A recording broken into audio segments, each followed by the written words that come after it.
আবারও আলোচনার কেন্দ্রে ডিজিএফআই। আন্তর্জাতিক মানবাধিকার অপরাধ ট্রাইব্যুনাল সাবেক ও বর্তমান ২৪ সেনা কর্মকর্তার বিরুদ্ধে গ্রেপ্তারি পরোয়ানা জারির পর বিতর্কিত ইউটিউবার পিনাকি ভট্টাচার্য দাবি করেছেন এই প্রতিষ্ঠান বিলুপ্ত করে দেওয়া উচিত। প্রশ্ন হলো, পিনাকির এই দাবি কি আদৌ বাস্তবসম্মত, নাকি এটি আসলে বাংলাদেশকে শত্রুপক্ষের হাতে যেমন খুশি খেলবার সমান? আজকের এই বিশ্লেষণে আমরা দেখব কেন ডিজিএফআই বিলুপ্তির উস্কানি বাংলাদেশের জন্য এক ভয়ঙ্কর ভবিষ্যতের দুয়ার খুলে দিতে পারে। পিনাকি ভট্টাচার্যের দাবি, একটির পর একটি প্রধান কর্মকর্তার বিরুদ্ধে মানবতা বিরোধী অপরাধে পরোয়ানা জারি হওয়ায় ডিজিএফআই রাখার আর কোনো নৈতিক বৈধতা নেই, তাই সমাধান সংস্থা বিলুপ্ত করা। কিন্তু প্রশ্ন হলো, কোন দেশের সামরিক গোয়েন্দা সংস্থা বিলুপ্ত করার প্রস্তাব নিশ্চিতভাবেই উদ্ভট। এটি তো একটি রাষ্ট্রের নিরাপত্তা কাঠামো ধ্বংস করার সরাসরি উস্কানি। ইতিহাস বলছে, যখন একটি দেশ তার গোয়েন্দা ইউনিট হঠাৎ করে ভেঙে দেয়, তখন তৈরি হয় ইন্টেলিজেন্স ভ্যাকুয়াম। দ্বিতীয় বিশ্বযুদ্ধের শেষে যুক্তরাষ্ট্র OSS বিলুপ্ত করলে এমন ভ্যাকুয়াম তৈরি হয়েছিল।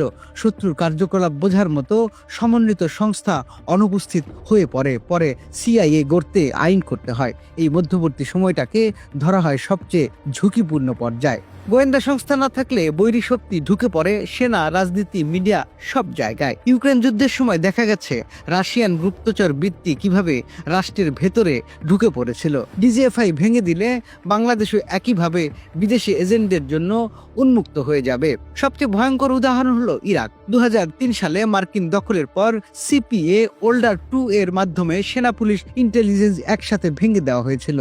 এর ফল নিরাপত্তা শূন্যতা, সশস্ত্র বিদ্রোহ, আর সেখান থেকে জন্ম হয় ISI। আজও এটি ইতিহাসের মেজর মিস্টেক। অন্যদিকে লিবিয়ায় 2011 সালে গাদ্দাফি পতনের পর নিরাপত্তা স্থাপনা ভেঙে পড়ে, কেন্দ্রীয় রাষ্ট্র ক্ষমতা দুর্বল হয়, মিলিশিয়া গোষ্ঠী শক্তিশালী হয়। ফলাফল দীর্ঘমেয়াদী গৃহযুদ্ধ ও ধ্বংস। তাহলে ডিজিএফআই বিলুপ্ত হলে বাংলাদেশের ঝুঁকি কি হতে পারে? অতি স্বল্প মেয়াদে সন্ত্রাসী হামলার আশঙ্কা, বিদ্যুৎ ও টেলিকম অবকাঠামোতে বিদেশি প্রবিং। মধ্যমেয়াদে সীমান্ত ও সাইবার ডোমেইনে বিদেশি নেটওয়ার্ক শক্তিশালী হবে, জঙ্গি ও অপরাধ চক্র নিয়োগ ও অর্থায়ন বাড়াবে।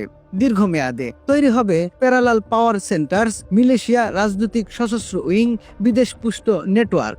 অর্থনীতি ও বিনিয়োগে পড়বে স্থায়ী ক্ষতি। প্রশ্ন জাগে, কেন পিনাকির মতো কেউ এই এজেন্ডা তুলতে পারে? কারণ এটি শত্রুপক্ষের জন্য স্ট্র্যাটেজিক ডেনিয়াল।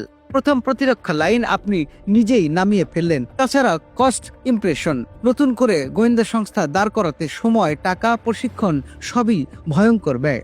সবচেয়ে বড় কথা, ডোমেস্টিক পোলারাইজেশন, নিরাপত্তা সংস্কারের নামে বিভক্তি উস্কে দেয়া। এটি আধুনিক হাইব্রিড ওয়ারফেয়ারের অন্যতম কৌশল।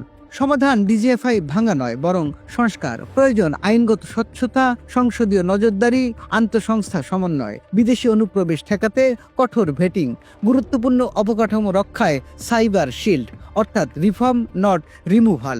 গোয়েন্দা সংস্থা শক্তিশালী করলে তবেই রাষ্ট্র থাকবে অধিকতর নিরাপদ। পিনাকি ভট্টাচার্যের ডিজিএফআই বিলুপ্তির উস্কানি আসলে এক ভয়ঙ্কর খেলা। এটি বাস্তবায়ন মানে বাংলাদেশকে নিজের হাতে উন্মুক্ত করে দেওয়া, সন্ত্রাস, বিদেশি অনুপ্রবেশ আর রাজনৈতিক সহিংসতার কাছে।